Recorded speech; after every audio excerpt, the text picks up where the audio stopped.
శ్రీలంక పర్యటనను టీమిండియా ఘోర పరాజయంతో ముగించింది. 3 వన్డేల సిరీస్లో భాగంగా బుధవారం జరిగిన ఆఖరి మ్యాచ్లో టీమిండియా 110 పరుగుల భారీ తేడాతో ఓటమి పాలైంది.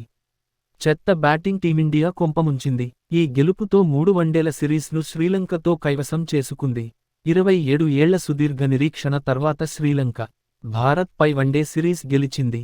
ఈ మ్యాచ్లో టాస్ ఓడి ముందుగా బ్యాటింగ్ చేసిన శ్రీలంక నిర్ణీత 50 ఓవర్లలో 7 వికెట్లకు 248 పరుగులు చేసింది.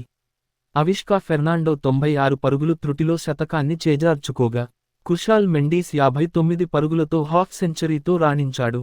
మరో ఓపెనర్ నిస్సంక 45 పరుగులతో కీలక ఇన్నింగ్స్ ఆడాడు. భారత బౌలర్లలో రియాన్ పరాగ్ 3 వికెట్లు తీయగా, వాషింగ్టన్ సుందర్, కుల్దీప్ యాదవ్, మహమ్మద్ సిరాజ్, అక్షర్ పటేల్లు తలో వికెట్ తీశారు.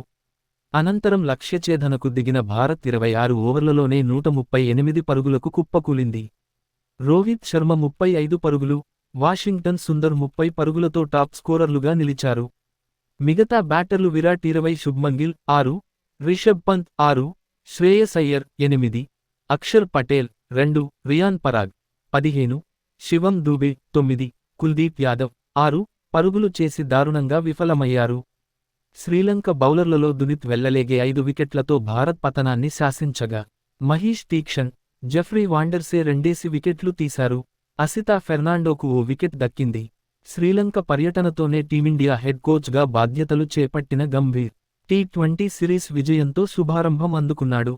కానీ వన్డే సిరీస్లో అనూహ్య పరాజయాన్ని ఎదుర్కొన్నాడు. ఈ సిరీస్లో భారత్ బ్యాటింగ్, బౌలింగ్లో దారుణంగా విఫలమైంది.